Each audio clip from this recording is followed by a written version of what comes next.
అదే RTV app వార్తల్ని క్షణాల్లో చదివే అవకాశం ఉంటుంది. ఒక న్యూస్ పేపర్, ఒక టెలివిజన్ ఛానల్ మీ చేతుల్లో ఎప్పుడూ ఉంటాయి.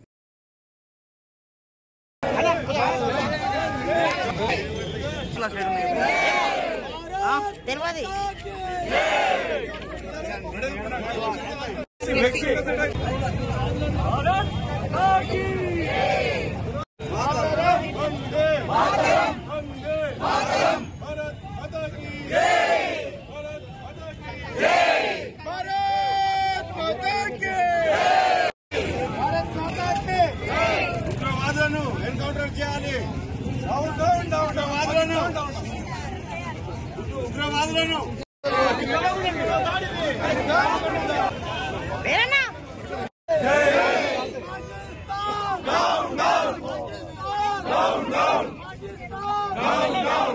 పాకిస్తాన్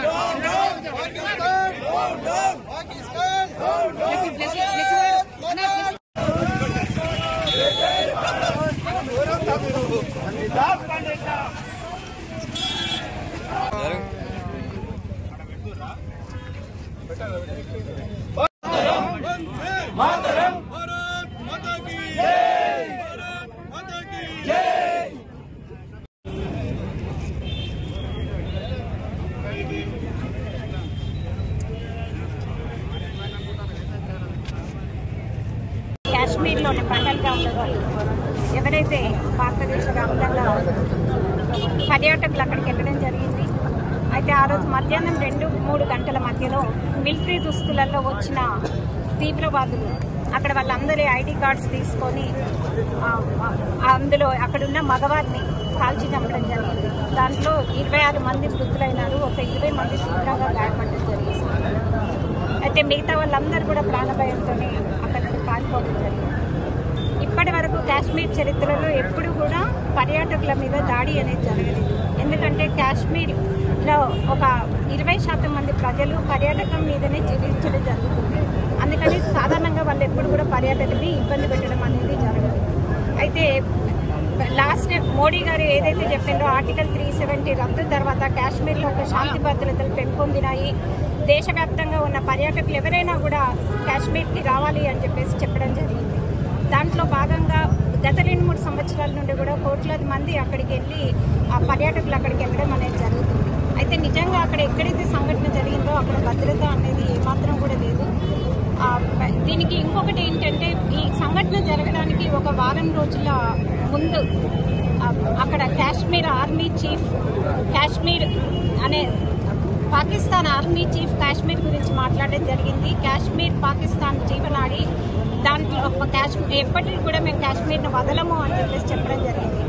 అలాగే ఆ తర్వాత 18వ తారీఖు రోజు లష్కర్-ఇ-తోయిబాకి చెందిన ఒక కమాండర్ కాశ్మీర్లో రక్తప్రేర్లను పారిస్తాము, మేము అక్కడ తలకు తెగ్గొస్తాము అని చెప్పేసి తీవ్రంగా రెచ్చగొట్టే విధంగా మాట్లాడడం జరిగింది. మరి అది జరిగినప్పుడు భద్రత మన దేశానికి చెందిన కానీ ఇంటెలిజెన్స్ వర్గాలు కానీ కేంద్ర ప్రభుత్వాన్ని హెచ్చరించాల్సింది. భద్రతా బలగాలు ఇంకా అప్రమత్తంగా ఉండాల్సింది. అయితే అట్లాంటిది ఏం కూడా జరగలేదు. అయితే గత కొన్ని సంవత్సరాలుగా ఆఫ్టర్ కరోనా చూస్తే కేంద్ర ప్రభుత్వం ఏం చేస్తుంది అని అంటే ఆర్మీలో రిక్రూట్మెంట్స్ అనేది పూర్తిగా తగ్గించేసింది. దాదాపు అది కూడా ఒక రకంగా భద్రతా వైఫల్యం లాగానే భద్రతా వైఫల్యానికి అది కూడా ఒక కారణమే కనిపిస్తుంది. ఇవాళ 26 మంది చనిపోయిన తర్వాత అంతమంది 20 మంది తీవ్రంగా గాయపడిన తర్వాత ఇవాళ పెద్ద పెద్ద మాటలు మాట్లాడుతున్నారు, పాకిస్తాన్ బుద్ధి చెప్తామని చెప్పేసి. మరి అంతకుముందు ప్రజల ప్రాణాలకు భద్రత ఇవ్వాల్సిన ప్రభుత్వం సరైన భద్రతా చర్యలు ఎందుకు తీసుకోలేదు అని చెప్పేసి మేము ప్రశ్నిస్తున్నాం. అట్లనే కాశ్మీర్లో ఉన్న గవర్నమెంట్ ఏదైతే ఉందో అది 10 లక్షల రూపాయలు ఎక్స్గ్రేషియా ఇస్తామని చెప్పేసి చెప్పిండ్రు మృతుల కుటుంబాలకి.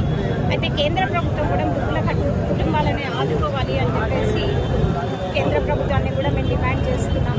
ఎవరైతే అసలు పసుపు భారాన్ని కూడా ఆరని ఒక నవవధువు ఉంది అక్కడ, అలాగే కుటుంబ యజమానులను కోల్పోయిన భార్య పిల్లలు ఉన్నారు, వాళ్ళందరూ కూడా ఈ జరిగిన దుర్ఘటన నుండి కోలుకోవాలి అని చెప్పేసి, అలాగే మృతుల కుటుంబాలకు మేము ప్రగాఢ సానుభూతి తెలియజేస్తున్నాం. అలాగే మృతులకు ఆత్మశాంతి కలగాలి అని చెప్పేసి భగవంతుని ప్రార్థిస్తున్నాం.